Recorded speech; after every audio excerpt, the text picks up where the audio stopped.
केंद्रीय सड़क परिवहन और राजमार्ग मंत्री नितिन गडकरी 17 जून को महाराष्ट्र के भंडारा में थे और केंद्र सरकार के 9 साल पूरे होने पर एक रैली को संबोधित कर रहे थे। इस दौरान गडकरी ने एक पुराना किस्सा सुनाया।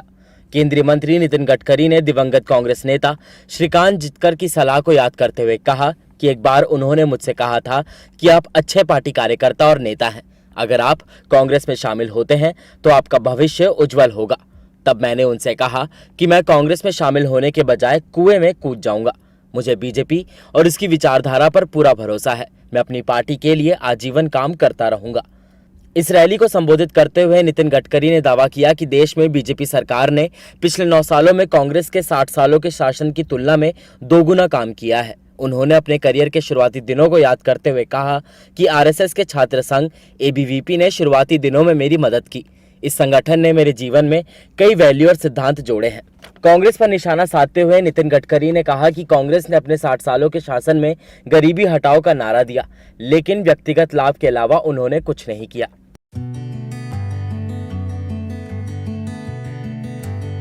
उत्तर प्रदेश में अघोषित बिजली कटौती पर सीएम योगी आदित्यनाथ ने नाराजगी जाहिर की है।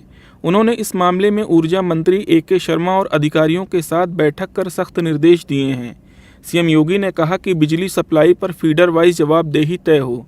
उन्होंने कहा कि प्रदेश में तत्काल विद्युत व्यवस्था को सुधारा जाए, ज़रूरत पड़े तो अतिरिक्त बिजली की सप्लाई की जाए, पैसों की कमी नहीं है। सीएम योगी आदित्यनाथ ने कहा कि गांव हो या शहर, ट्रांसफार्मर खराब हो तो फौरन बदले जाएं। उन्होंने निर्देश दिया कि हर एक ज़िले की समीक्षा हो और रोस्टर का कड़ाई से पालन हो। सीएम योगी ने कहा कि हर ज़िले में कंट्रोल रूम बनाए जाएं और डीएम खुद उसकी मॉनिटरिंग करें।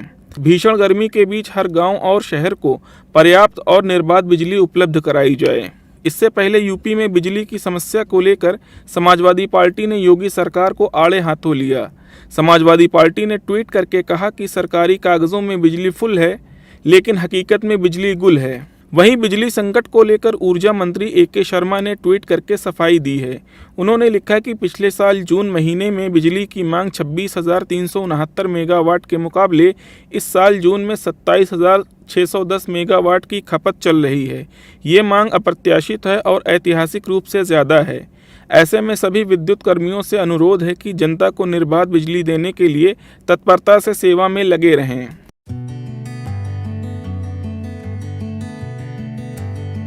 प्रधानमंत्री नरेंद्र मोदी की अमेरिकी यात्रा पर आज दिल्ली के विदेश मंत्री एस जयशंकर ने बातचीत की और पीएम मोदी के अमेरिकी दौरे की महत्वता को भी बताया। जयशंकर ने कहा, पीएम मोदी अमेरिकी दौरे पर जाएंगे। ये राजकीय यात्रा सम्मान की दृष्टि से सर्वोच्च है। कुछ ही लोगों को यह सम्मान प्राप्त होता है। पहली बार ऐसा हो रहा है कि भारतीय पीएम अमेरिकी कांग्रेस को दूसरी बार संबोधित करेंगे, इसीलिए इसका महत्व बहुत बड़ा है। सम्मान के रूप में सबसे हाईएस्ट लेवल, तो उनको जो आदर सम्मान जो दिया जाएगा वो आज तक बहुत कम लोगों को दिया गया है और हमारे ही इतिहास में पहले 2 ही स्टेट विजिट हो चुके हैं। पर उसके अलावा प्रधानमंत्री जो है अमेरिका के संसद पे भाषण देंगे। ये जॉइंट एड्रेस होता है कांग्रेस को, इसका महत्व बहुत ज़्यादा है। वहीं भारतीय प्रतिनिधि राकेश मल्होत्रा ने कहा, यह एक ऐतिहासिक क्षण होगा जब 2 सबसे बड़े लोकतंत्रों के नेता मिलेंगे। यह एक समृद्ध, शांतिपूर्ण और सुरक्षित दुनिया के लिए एक एजेंडा तय करेगा। This will be a historic event. Whenever the leaders of 2 largest democracies will meet, it will set the vision and agenda for the prosperous, peaceful, healthy, happy and safe world. तो वहीं PM Modi की America की आगामी यात्रा पर New York के Congress ग्रीकी mix कहते हैं कि मैं कांग्रेस की हमारी संयुक्त बैठक के दौरान भारत के लिए, संयुक्त राज्य अमेरिका के साथ भारत के संबंध के लिए उनकी दृष्टि पर भारत के प्रधानमंत्री से सुनने के लिए उत्सुक हूं। I look forward to hearing from the Prime Minister during our joint meeting of Congress on his vision for India, for India's relationship with the United States, and our shared work together to advance peace, prosperity, democratic values, and stability in the Indo-Pacific. PM Modi अमेरिकी राष्ट्रपति Joe Biden व प्रथम महिला Jill Biden के निमंत्रण पर 21 से 24 जून तक अमेरिकी यात्रा पर रहेंगे। भारत के प्रधानमंत्री के व्हाइट हाउस आगमन पर अमेरिकी राष्ट्रपति जो बाइडेन 21 तोपों की सलामी देंगे। ऐसा सम्मान पीएम मोदी को पहली बार दिया जाएगा।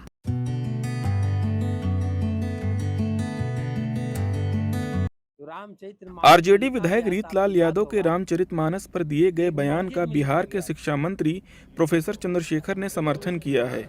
उन्होंने कहा कि आप समझिए, तुलसीदास जी ने कहा है कि मस्जिद में सोवो और मांग के खावो, क्योंकि अकबर का ज़माना था, यह संभव रहा होगा। प्रोफेसर चंद्रशेखर ने कहा कि जो व्यक्ति मांग के खाता था और मस्जिद में सोता था, हो सकता है अपनी रचना वहीं किए हो। उन्हीं का कहा हुआ है कि मांग के खेवो मस्जिद में सो। तो जो व्यक्ति मांग कर खाता था और मस्जिद में सोता था, हो सकता है अपनी रचना वहाँ भी किए हो, वहीं किए हो, यह हम नहीं कह सकते हैं, लेकिन वहाँ भी किए हो। अगर सोते हुए जगते हुए आदमी कुछ लिख पढ़ सकता है तो हो सकता है, अनुमान लगाया जा सकता है कि वहाँ भी कुछ लिखे हो। इससे पहले बिहार के दानापुर से आरजेडी के विधायक रीतलाल यादव ने कहा था कि इतिहास उठाकर देख लीजिए, रामचरितमानस मस्जिद में लिखी गई थी। राम मंदिर के लोग चर्चा करता है, तो रामचरितमानस जो लिखा गया था, आपको याद होगा कि एक मस्जिद में लिखा गया था। इतिहास उठा के देखिएगा, उस वक्त हमारा हिंदुत्व खतरे में नहीं था।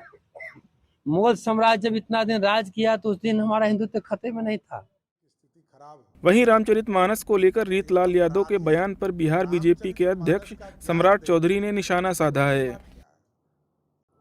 देखिए, किसी का मानसिक स्थिति खराब हो और एक अपराधी रामचरितमानस का ज्ञान दे, इससे बड़ा दुर्भाग्य क्या है। एक गुंडा अपराधी जिसने पूरे उस इलाके को लूटने का काम किया, लालू जी ने उनको विधायक का टिकट दिया और वो रामचरितमानस पर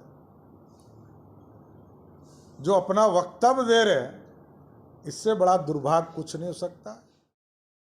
बिहार में इससे पहले भी रामचरितमानस को लेकर विवाद हो चुका है और फिर से एक बार रामचरितमानस को लेकर रीतलाल यादव ने नया राग छेड़ दिया है, जिस पर सियासत गरमाने के आसार हैं।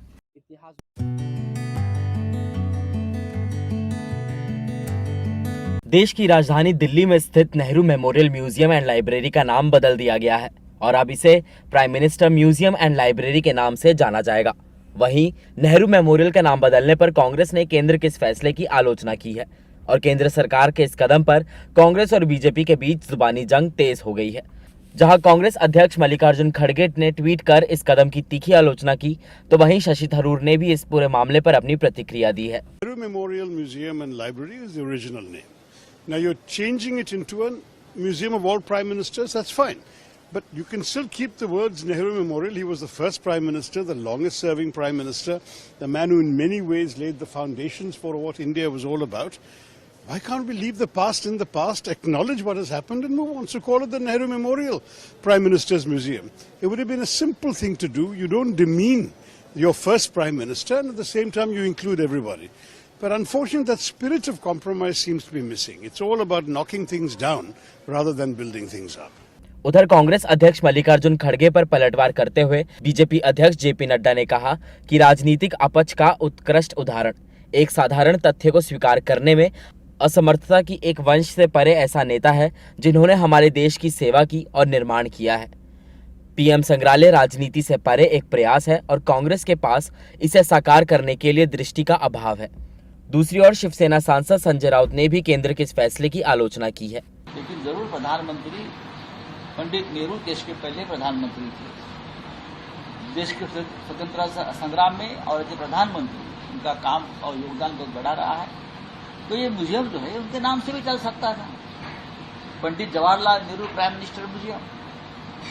लेकिन आप सब लोग इतिहास को ही खत्म करना चाहते हो। जो पुराने लोग हैं हमारे बड़े जिसने देश बनाया है, उनका ही नाम आप खत्म करना चाहते हो, तो इसलिए हो रहा है सब, और क्या बोल सकता हूँ।